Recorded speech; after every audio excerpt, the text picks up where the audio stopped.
Now we've gotten to the point where a lot of the anti-meat community is pushing insects and in our diets. And the response from the meat community has been, keep those insects out of my diet, I want my meat. Hey all, another excellent short conversation today on real nutrition and human ancestral needs with Dr. Bill Schindler.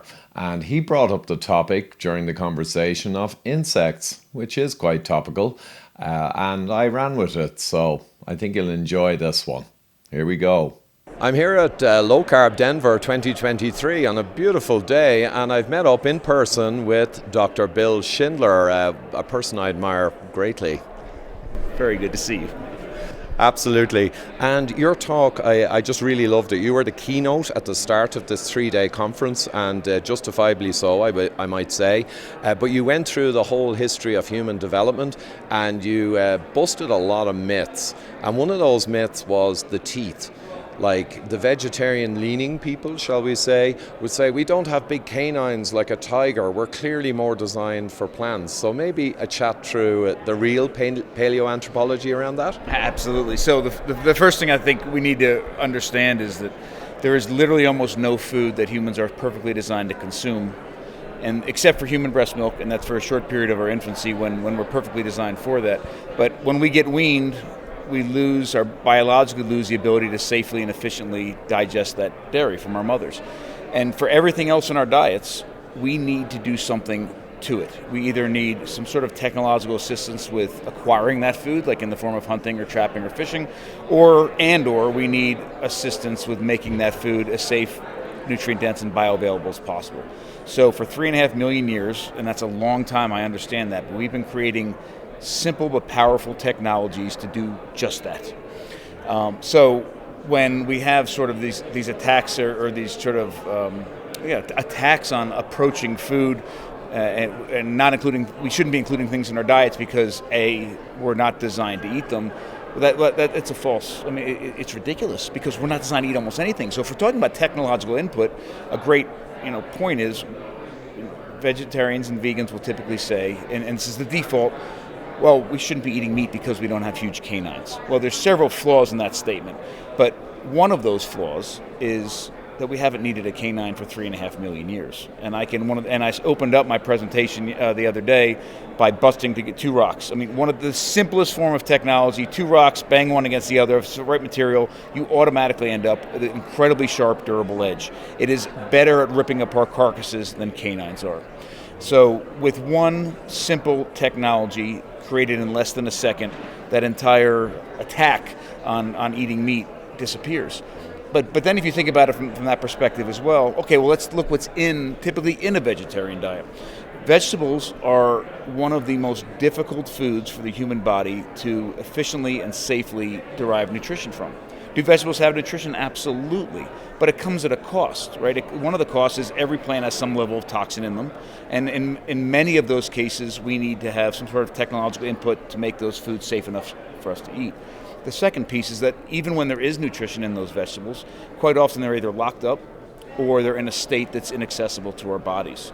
And we need some sort of technological input to make those nutrients accessible to our body. So for the same person who's attacking somebody from eating meat because they don't have these canines, which again can be overcome by striking 2 rocks together or picking up a knife in a modern context, what do we have to do to make that loaf of bread? Right, that loaf of bread requires plows and planting and pesticides and herbicides and tending fields and protecting crops and harvesting crops and storing crops, grinding those grains to do it in a safe way that also means putting them through a combination of bacterial and yeast fermentation, creating bread, baking bread, cooling bread, slicing bread, and then eating bread. Now that's a massive amount of technological input to get a grain which can make us very sick if we try to eat it raw into our bodies in a safe and nourishing way.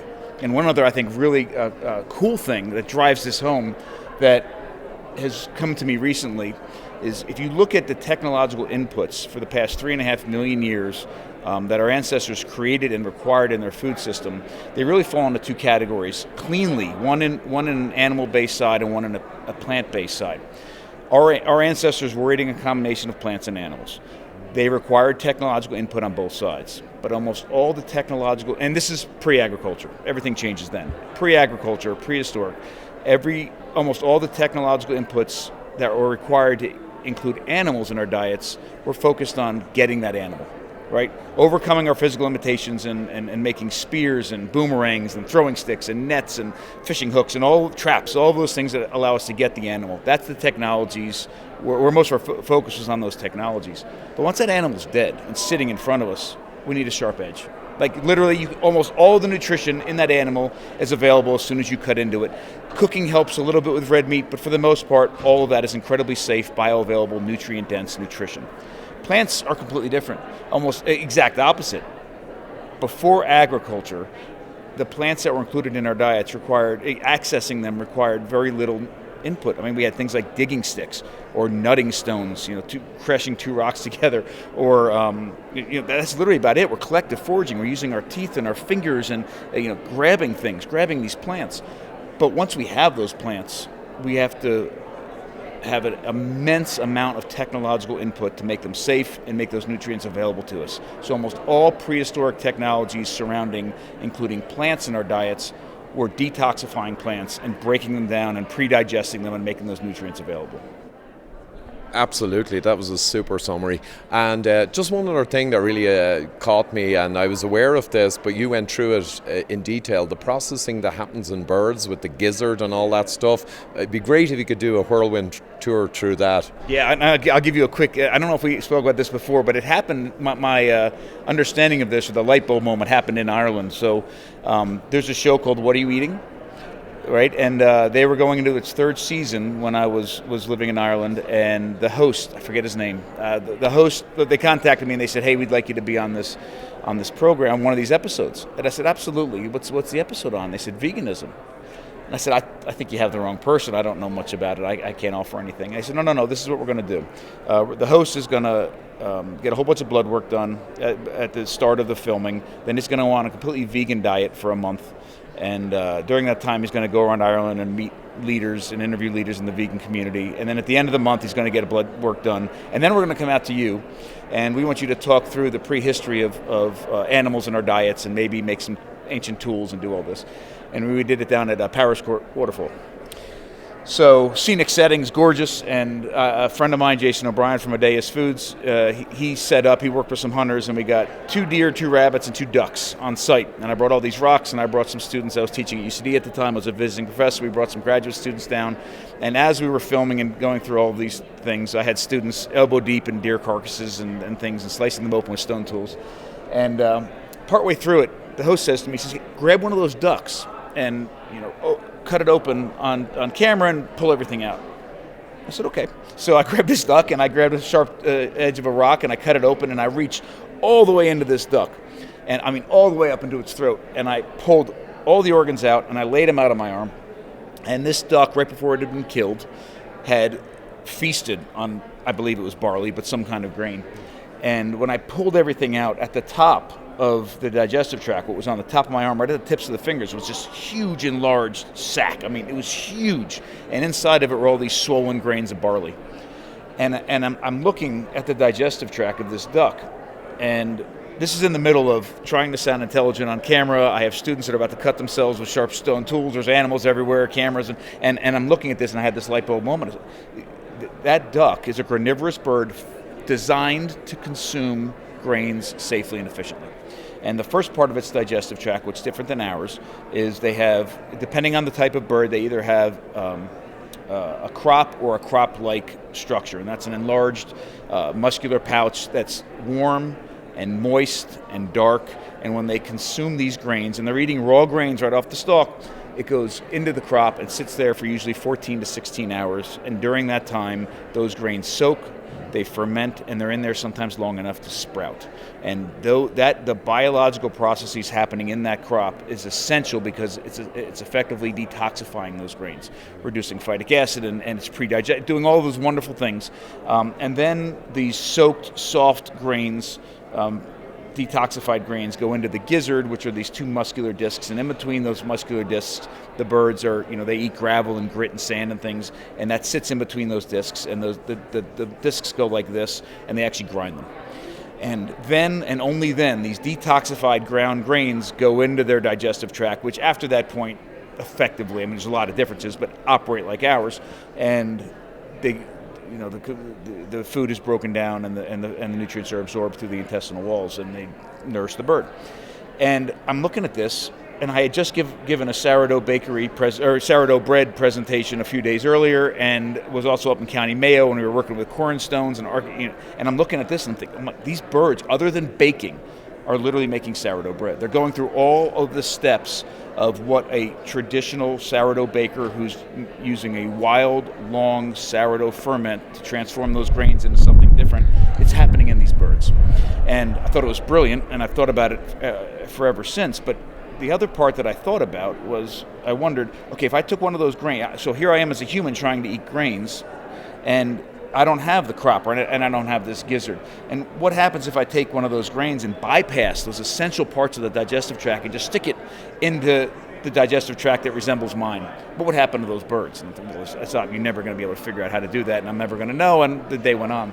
But I never stopped thinking about it. And several years ago, I came upon an article that talked about a disease of malnourishment that happens in ducks and geese that live in city parks and eat bread that the elderly, it's very cute, the elderly are throwing bread out for the birds, and they get this disease called angel wing disease. The grains have been so processed that they can't go through that natural, biological, essential work that's done in the crop, and then it doesn't ferment, and it doesn't soak, and it doesn't spread, it doesn't do any of those things, and they get sick, and they get deformed. It's fascinating, because here's the same exact food at its root that these birds are perfectly designed to consume in a safe and efficient way to nourish their bodies. And because we're not allowing the processes that detoxify them and break them down properly to take effect, they have a disease as a result of it. And so for humans, we get nutrition in two different ways. We either let animals who are perfectly designed to consume raw ingredients from the environment, biologically designed to safely and digestively and efficiently digest that food and nourish their bodies. We let these animals do that, and then we eat the animals, or we replicate those natural biological processes outside of our bodies. So we do things like ferment, or we soak, or we sprout, or we cook, or whatever we're doing. And it was mind-blowing to me that here we are, and we're trying to eat bread and nourish ourselves, and we're essentially bypassing that natural system. Yeah, no, it's a stunning example. And of course, myself and Dr. Gerber in our book, we call bread the diet destroyer for very good reasons. But it's fascinating that if we do all of our human technological stuff to kind of emulate the gizzard and the crop, even if we do that and we make our bread, it's still not right, even for birds who are designed to eat grains completely more than us. So it's crazy stuff. It is, and I'll say, so first off, disclaimer, my family owns a sourdough bakery and a restaurant, and we do a lot of different things. Food we believe in, but we do supply food. We stand on a couple different things. First off, we use ancestral and traditional processes to transform raw ingredients in their safest and most nourishing form possible. That doesn't mean all of it is part of the ideal human diet, but it's the safest and most nourishing form it can be using those technologies. We ferment all our grains, we nixtamalize all our maize, we use no industrial nut and seed oils, only animal fats, and we ferment vegetables, ferment dairy, do all those sorts of things. But we don't eat much bread. And I will say that, I did a podcast with Paul Saladino, and he asked me about bread, obviously. And my response was, and I truly believe this, there is no reason that we need to consume bread to be healthy humans. In fact, there's a lot of reasons we shouldn't. My point here is, if you are going to eat bread, there are decisions you can make to eat the safest and most nourishing form possible of it. And true, real traditional sourdough bread, in my mind, is that food. Absolutely, and in terms of us calling it the diet destroyer, it's really the standard breads, they're refined carbohydrate, they're hyperabsorbable, they blow up your GIP, they raise your insulin, so there's all those reasons not to, but sourdough is the least bad and the most optimum. But do you think, Bill, really, if you go back to the British, meat and two veg, I mean, that was the old British phrase, and I just think there was so much wisdom in that simple phrase that if you ate meat, fish and eggs and above ground, say, non-starchy vegetables, especially with a kind of diabetic population, you don't want the big tubers, is that not kind of perfect? Or And this is a topic I want to finish with, the value of organ meats above and beyond general muscle meat. That's a great question. It's a great question. All right, I'll do this as fast as I can. Meat is incredible. Incredible food. It's incredibly nourishing. It's nutrient dense. It's bioavailable. It's safe. I mean, we can do things to it to make it unsafe, but it's safe. It hits all those incredible markers. Meat is more nutrient dense, bioavailable, and safe than any vegetable, and anything from the vegetable world on the planet by far. When you look at animals, however, meat is one of the least nutrient dense parts of the animal. So if nutrient density is, in my mind, is one of the things you're focusing on, then we can't take organs, blood, fat, and blood, fat, meat. I'm sorry, blood, fat, brains, those sorts of things, organ out of the equation. But here's the problem: we're looking for these optimal things, and we should. And we're in this mindset of 50 years of people trying to identify superfoods and this mindset that when we identify that some is good, if some of it's good, more must be better. And that's not the case with organs. It's not the case with many of these foods. We are so disconnected from our food system today that we have to ask questions like, how much meat should I eat today?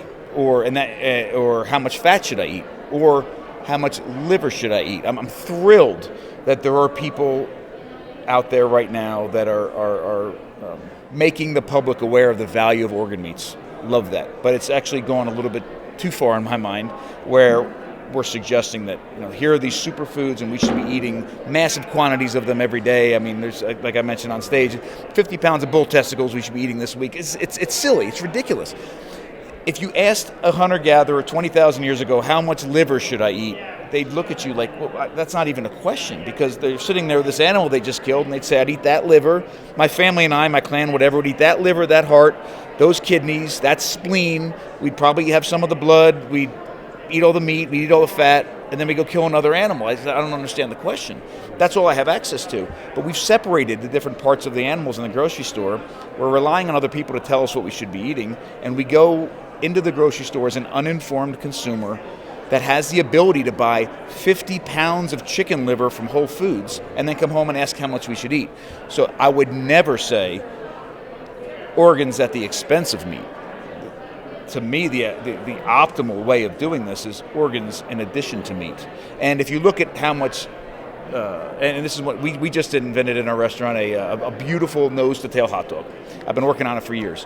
And it is a beef hot dog that I took the average percentage of meat, fat, heart, liver, and kidney from an average cow and put that in those same proportions into that hot dog. So it's like you're eating one from one end to the other of a cow. Those are the parts I can legally have access to, right? I wish I could do spleen and things as well, but that's all I can actually get.